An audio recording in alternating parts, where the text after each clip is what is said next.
मैं DElEd second semester की student हूँ और मैंने अपने स्कूल के लिए इंटर्नशिप रिपोर्ट फाइल तैयार की है।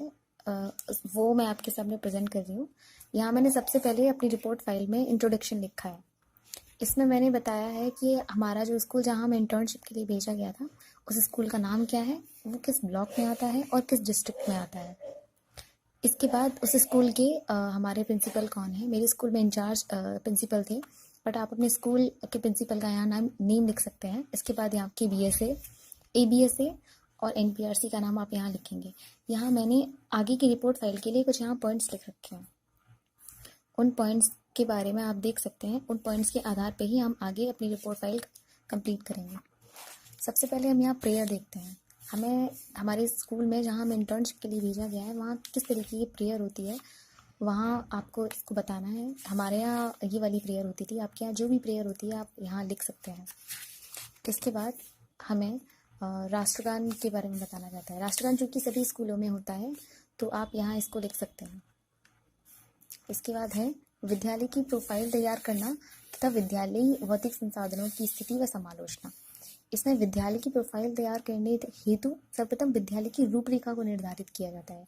इसमें सबसे पहले विद्यालय का नाम, विद्यालय का स्थापना वर्ष, न्याय पंचायत केंद्र का नाम, ग्राम पंचायत केंद्र का नाम, ग्राम प्रधान का नाम, ग्राम पंचायत सचिव का नाम, प्रधानाचार्य का नाम और विद्यालय प्रबंधाध्यक्ष का नाम। ये सब कुछ हमको बताया जाता है। इसके बाद हमारे पास आता है विद्यालयी भौतिक संसाधनों की स्थिति।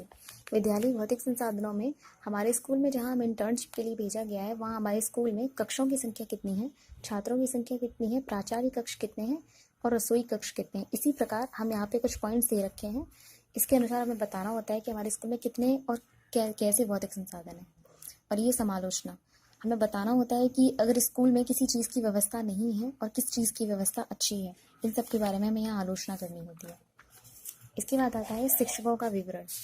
इसमें शिक्षकों के विवरण में हमें सबसे पहले जो हमारे स्कूल में शिक्षक हैं जो पढ़ाते हैं, हमें उनके बारे में लिखना है।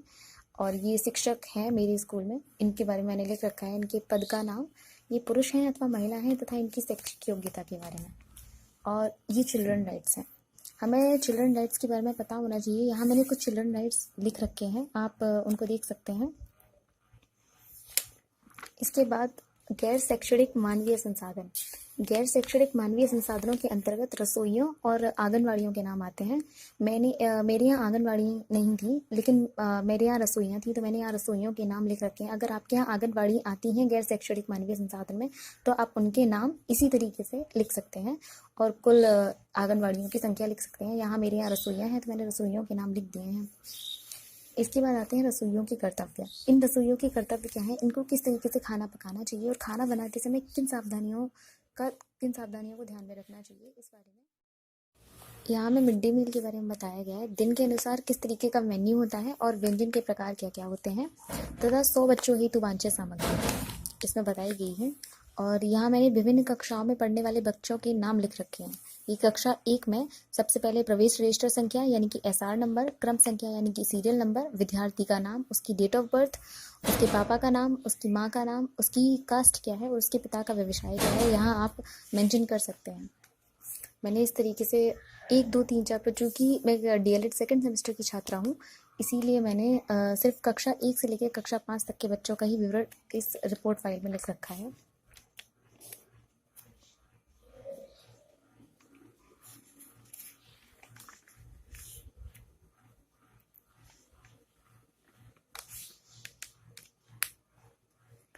इसके बाद आता है कक्षा अवलोकन शिक्षण विधि। इसमें विद्यालय का नाम, ब्लॉक का नाम, जनपद का नाम, अवलोकन की तिथि और अवलोकन कक्षा संबंधी विवरण। इसमें पंजीकृत छात्रों की संख्या, उपस्थित छात्रों की संख्या, तत्समय शिक्षणवती का नाम, उस समय पढ़ाया जा रहा विषय। इस तरीके से यहाँ पे कुछ पॉइंट्स होते हैं जो हमें लिखने होते हैं। इसके बाद आता है छात्रों के पूर्व ज्ञान का अध्ययन। यहाँ मैंने जब मैं इंटर्नशिप के स्कूल गई थी, उससे पहले बच्चे कितना जानते थे, इस बारे में हमें पूर्व ज्ञान का अध्ययन करना होता है। तो कक्षा 1, कक्षा 2, कक्षा 3 और कक्षा 4, 5 के बच्चों का मैंने पूर्व ज्ञान अध्ययन के बारे में यहाँ पे लिख रखा है कि उनको क्या क्या आता था और क्या क्या नहीं आता था। आप अपने अनुसार इनमें परिवर्तन कर सकते हैं। प्रयोग किए जा रहे टीएलएम का विवरण एवं समालोचना। स्कूल में कौन कौन से टीएलएम प्रयोग किए जा रहे हैं, उनके अगर वो अच्छे हैं तो उनके बारे में अच्छी बातें लिखना, और अगर उनमें कोई चीज़ नहीं है तो आप उनके बारे में भी लिख सकते हैं। यहाँ मैंने गुण और सावधानियाँ लिख रखी हैं। इसके बाद आता है रेमिडियल टीचिंग विधि एवं समालोचना। रेमिडियल टीचिंग उन बच्चों के लिए होती है जो कमज़ोर होते हैं, पिछड़े व कमज़ोर होते हैं तथा वो कठिनाइयों का पता इतनी जल्दी नहीं लगा सकते। उन बच्चों के लिए रेमिडियल टीचिंग कही जाती है। रेमिडियल टीचिंग की विधियाँ, समालोचना। इसके बाद आता है विद्यालय के अवलेखों का अध्ययन। यहाँ कुछ रजिस्टर्स हमको दिए होते हैं।